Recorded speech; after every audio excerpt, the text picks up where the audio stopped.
अमेरिकी राष्ट्रपति Donald Trump ने गाजा पीस प्लान को सामने रखा। उसके बाद इजराइल ने उस बात को कहीं ना कहीं मानने की बात की और तमाम जो मुस्लिम देश हैं उनकी तरफ से भी प्रतिक्रिया सामने आई। लेकिन इस सब के बीच पाकिस्तान, जिसे आप आतंकिस्तान के नाम से भी जान सकते हैं, समझ सकते हैं, हालांकि यूएन में भी भारत ने इस नाम को जब कहा तो पाकिस्तान बहुत ज्यादा बौखला गया था। कहा गया कि उसका नाम जो है बिगाड़ा जा रहा है, लेकिन बिगाड़ा क्या जा रहा है, जो उसकी हरकतें हैं उससे तो यही नाम उस पर सूट करता है। आप जो भी कुछ सोचते हो लिखिए कमेंट सेक्शन में, लेकिन वापस खबर पर आते हैं। दरअसल इन सब चीजों में पाकिस्तान फंसता हुआ नजर आ रहा है। पाकिस्तान ने ट्रंप के इस पीस प्लान को समर्थन तो किया, लेकिन समर्थन के बाद पाकिस्तान जो सरकार है वो पाकिस्तानियों से ही घिरी हुई नजर आ रही है। तमाम लोग सवाल खड़े कर रहे हैं कि भैया अगर इस पीस प्लान का समर्थन पाकिस्तान कर रहा है तो क्या इजराइल को भी मान्यता दे देगा? क्या भविष्य में पाकिस्तान इजराइल को मान्यता दे सकता है? अब ये सबसे बड़ा सवाल इस वक्त बना हुआ है और यही सवाल जब भारत की धरती से इजरायली राजदूत से पूछा गया तो उन्होंने भी एक मजेदार जवाब दिया है और साफ कर दिया कि भविष्य में पाकिस्तान इजराइल को मान्यता दे सकता है। उन्होंने क्या कहा है, जल्दी से आप वो सुन लीजिए।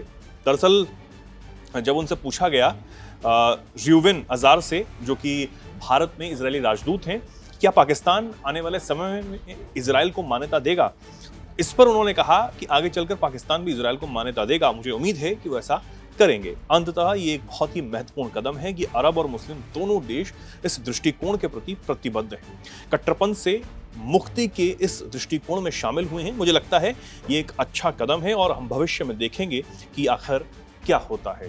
तो जब इजरायली राजदूत से इस बात को पूछा गया तो उन्होंने साफ तौर पर कहा कि मुझे लगता है, मुझे उम्मीद है कि जल्द ही पाकिस्तान भी इजराइल को मान्यता दे देगा। अब वो इजराइल जो अपने पासपोर्ट पर यह लिखता है कि ये पासपोर्ट इजराइल को छोड़कर सभी देशों के लिए मान्य है, यहां तक कि किसी भी इजरायली को पाकिस्तान अपने देश में आने की अनुमति तक नहीं देता है, वो इजराइल को मान्यता दे देगा। ये अब जो सवाल है वो गहराता हुआ नजर आ रहा है और ये प्रेशर पाकिस्तान पर भी बहुत ज्यादा बढ़ता हुआ भी नजर आ रहा है। दरअसल उसके कुछ 3 कारण यहाँ पर बन के निकलकर सामने आ रहे हैं। एक तो ग्लोबल पॉलिटिक्स है। अब हम देख रहे हैं कि एक तरफ जब तमाम जो देश हैं, जिसमें पश्चिमी देश भी शामिल हैं, वो फिलिस्तीन को एक राज्य के रूप में मान्यता दे चुके हैं और कुछ देश देने के लिए आगे भी आ रहे हैं। उस समय पाकिस्तान पर एक बहुत बड़ा दबाव यहां पर बनता है और अमेरिका की तरफ से तो यह दबाव होगा ही कि भैया अगर फिलिस्तीन को आप मान्यता दोगे तो इजराइल से फिर दुश्मनी किस बात की रह जाएगी। इजराइल के खिलाफ तो आपकी कोई दुश्मनी है नहीं, क्योंकि पाकिस्तान की कोई सीमा इजराइल से नहीं लगती है और कोई राजनयिक या फिर व्यापारिक संबंध भी पाकिस्तान और इजराइल के बीच में नहीं है। पाकिस्तान सिर्फ जो दुश्मनी मोल लिए हुए है या फिर इजराइल को अपना सबसे बड़ा दुश्मन बताता है, वो सिर्फ इस्लाम की वजह से बताता है, हम सब जानते हैं। तो उसके बाद यानी कि अगर फिलिस्तीन को मान्यता कई सारे देश दे देते हैं तो उसके बाद उन देशों के पास इजराइल के खिलाफ दुश्मनी का कोई चारा नहीं बचता। दूसरी जो चीज है प्रेशर वाली पाकिस्तान पर, वो है सऊदी अरब का प्रेशर। एक तरफ जहां अब्राहम जो समझौता है वो यूएई और बहरीन जैसे देश पहले ही इजराइल के साथ कर चुके हैं, इजराइल को मान्यता दे चुके हैं।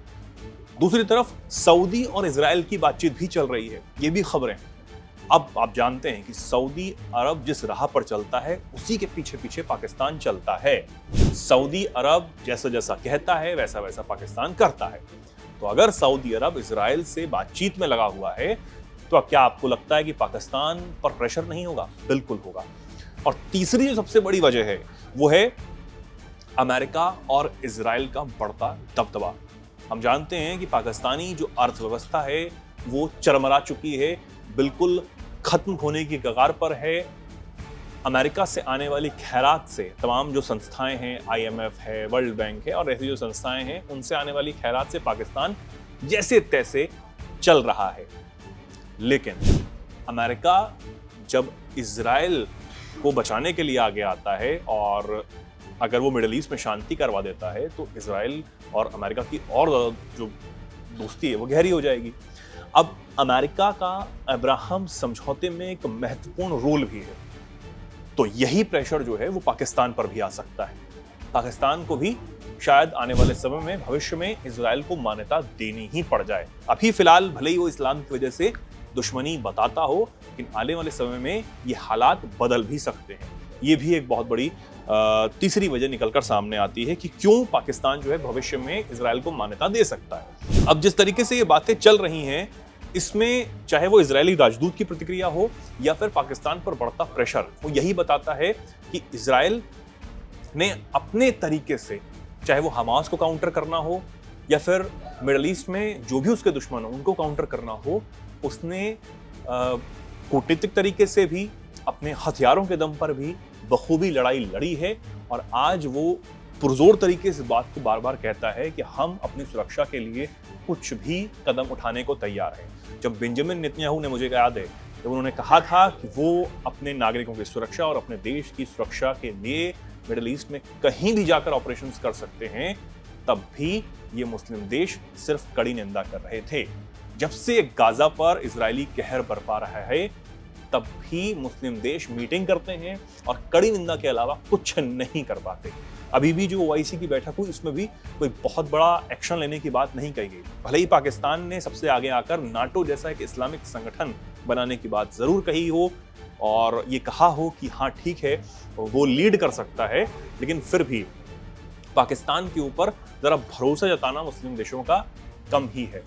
वजह है जो आतंकवाद है या फिर जो भी और भी चीजें हैं, बहुत सारी चीजें हैं। लेकिन पाकिस्तान ये बताता है कि वो एक ऐसा इस्लामिक राष्ट्र है जिसके पास परमाणु है।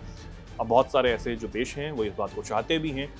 सऊदी और पाकिस्तान की जो डील हुई उस पर भी बहुत सारी लोगों की नजरें हैं, अमेरिका की भी खास उस पर नजर है, भारत की भी उस पर खास नजर है। लेकिन अब जो भारत की धरती से इजरायली राजदूत ने पाकिस्तान पर ये जो बड़ा ऐलान कर दिया है ना, ये एक सबसे बड़ी बात हो जाती है। देखना होगा कि पाकिस्तान आने वाले समय में क्या इजराइल के आगे झुकेगा और इजराइल को एक देश के रूप में मान्यता देगा, जैसे आज फिलिस्तीन को मान्यता देने के लिए बात सामने आ रही है। तो इजराइल के पास अपने टेक्नोलॉजी है, अपने हथियार हैं, अपनी एक सोच है और उस पर वो कायम भी है।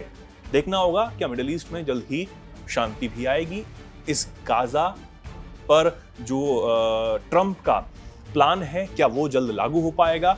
बहुत सारी चीजें अभी अथर में लटकी हुई हैं। इसमें से क्या क्या पूरा होता है, कैसे और कब पूरा होता है, इस पर नजर हमारी बनी रहेगी।